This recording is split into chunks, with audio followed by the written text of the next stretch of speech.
In the quaint town of Eldritch Hollow, nestled between whispering pines and shadowed hills, renowned horror author Julian Crane discovered his dream home, an ancient, ivy-clad manor with a history as enigmatic as his own tales. The house, a character in itself, seemed to beckon with a silent promise of inspiration. One chill, rain-soaked evening, Julian stumbled upon a dust-covered manuscript in the attic, hidden beneath layers of forgotten relics. Its leather-bound cover was worn, the pages yellowed with age, yet it exuded an allure he couldn't resist. The title, The Manuscript of Madness, was etched in faded gold lettering.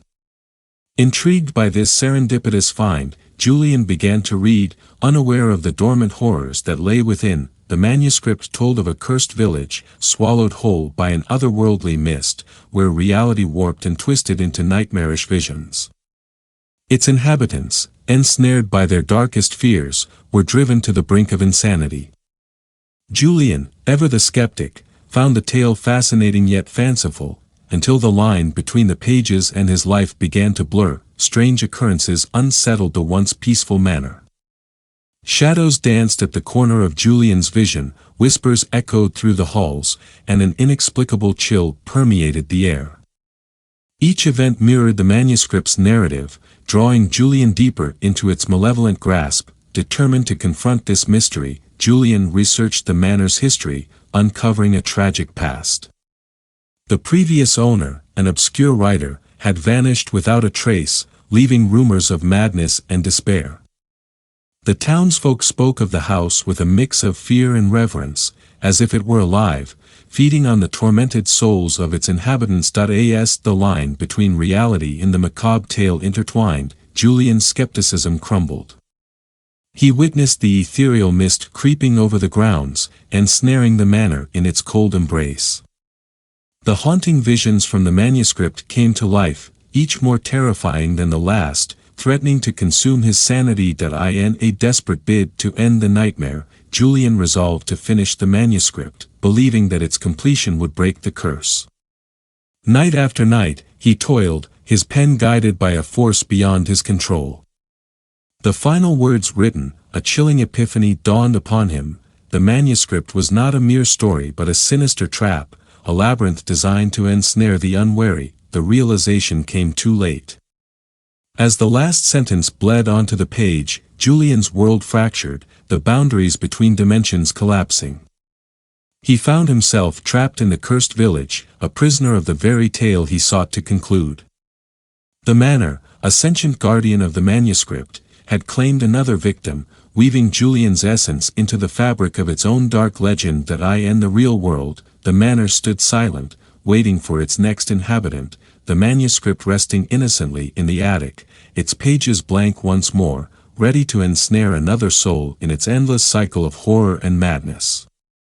Julian Crane, the master storyteller, had become a mere footnote in the tale of The Manuscript of Madness, his fate a cautionary whisper in the winds that swept through Eldritch Hollow.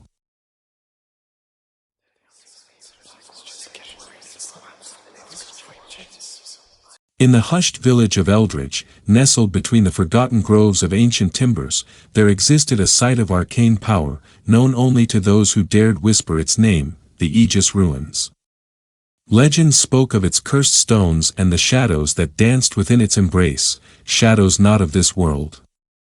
It was here that our tale begins, with an unwitting soul named Alex, whose insatiable curiosity for the occult led him to the ruins heart under the cloak of twilight. Alex's visit was brief, yet in the days that followed, an unnerving presence began to assert itself into his life. At first, it was merely a fleeting glimpse, a trick of the light caught in the periphery of his vision. A shadowy figure, formless and vague, yet undeniably sentient, seemed to lurk just beyond the reach of his direct gaze. Each day, the figure edged closer, its presence growing more oppressive, suffocating the air around Alex with an intangible dread. Rational explanations faltered against the reality of his experience. Friends and family dismissed his claims, attributing them to stress or a trick of the mind. But the shadow was relentless, a constant companion in his solitary moments, always lurking, always watching, driven to the brink. Alex sought the counsel of a local historian, an eccentric recluse named Mrs. Thorne, known for her knowledge of Eldritch's dark past. In her cluttered study, among tomes of forgotten lore, she listened to Alex's tale with a grave solemnity. "You've been marked by the Aegis," she whispered, her voice laced with fear. "It's not you it follows, but something you carry." Bewildered, Alex protested, but Mrs. Thorne insisted. It was then she revealed the heart of the matter, a small, insidious artifact he had unwittingly pocketed during his visit, a talisman of ancient evil, binding the shadow to him. The only way to rid himself of the presence was to return the object to its rightful place within the ruins. Armed with this knowledge, Alex embarked on a desperate journey back to the Aegis ruins under the cloak of night. The shadow loomed larger than ever, a palpable force urging him back, whispering of unspeakable horrors should he proceed. Yet, he pressed on, driven by the hope of liberation. At the ruin's heart, Alex placed the talisman back upon the ancient altar from which it came. A chill wind howled through the broken pillars as the shadow swelled with fury, engulfing him in darkness. Alex closed his eyes, fearing the end, but instead of oblivion, he found silence. When he dared to look, the shadow was gone, vanished as if it had never been. Relief washed over him, a weight lifted from his soul. Yet, as he turned to leave, a new horror dawned upon him. The shadow had not disappeared, it had merely found a new host.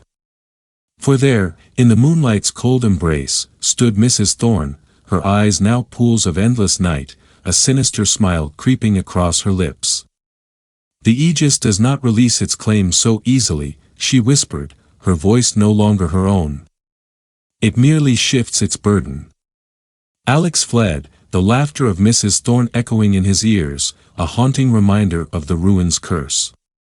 He had escaped the shadow, but at what cost?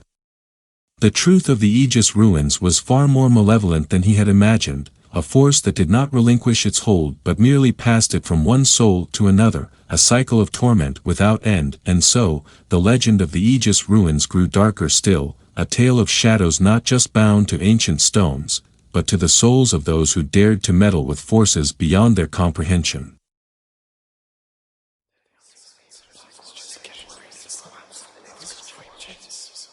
In the relentless vacuum of space, the Voyager 6 mission was consigned to history as a tragic enigma. Launched in the late 20th century, its signal faded into the cosmos, the crew presumed lost to the infinite abyss. Decades passed, and the Voyager 6 became a somber legend, its fate a cautionary tale of human ambition clashing with the unforgiving void. On an unremarkable day, amidst the static of space communications, a faint, garbled transmission breached the silence. The voice, strained with desperation and fear, claimed to be Captain Elena Harris of the Voyager 6, pleading for help from an uncharted planet they named Nyx. The transmissions were sporadic, filled with warnings: "Do not follow us, Nyx devours, the darkness is alive." The world was captivated and horrified. The impossibility of the message, the implications of a crew surviving decades lost in space, and the chilling warnings ignited a frenzy of speculation and fear. A rescue mission, Atlas, was hastily assembled, driven by a blend of humanitarian duty and the insatiable human curiosity for the unknown. As Atlas journeyed through the cosmos, the transmissions from Captain Harris grew increasingly disjointed and bizarre. She spoke of shadows that whispered in the minds of her crew, of landscapes that seemed to shift when unobserved, and of a darkness that was not simply the absence of light but a malevolent entity that consumed hope. Upon entering the orbit of Nyx, Atlas found no planet, only a dense nebula emitting a low, haunting hum. The transmission ceased. Confusion and dread settled over the crew as they probed the nebula, finding at its heart a derelict spacecraft, Voyager 6, its hull etched with strange, undecipherable symbols. An away team boarded the Voyager 6, finding it deserted. The ship's logs were mostly corrupted, but what could be salvaged spoke of a planet that existed in sporadic phases of reality, an ancient entity that lured travelers to feed on their consciousness, and a descent into madness as the crew attempted to escape the inexorable pull of NYX.AS Atlas prepared to depart. A final, clear transmission from Captain Harris echoed through both ships. "You found our warning too late. Nyx is not a place but a trap. It lures, it feeds, and it grows. We are part of it now, our minds tethered to its hunger. Leave and never return."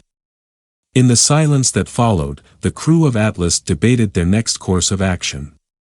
Some argued for immediate return to Earth, to warn others of the nebula's malevolent nature. Others suggested destroying the Voyager 6 to prevent any further contact. But as they deliberated, the nebula began to pulse with a brighter light, and a whisper, barely perceptible, filled their minds, promising wonders and horrors beyond comprehension. The fate of Atlas was never known. The transmission ceased, and like Voyager 6 before it, it was swallowed by the cosmos. The nebula, now known as the Harris Void, stands as a silent sentinel, its secrets and the fate of those who dared its depths a chilling mystery that lures the unwary and the brave, a testament to the dark, insatiable curiosity that drives humanity to explore the unknown, even at the brink of oblivion.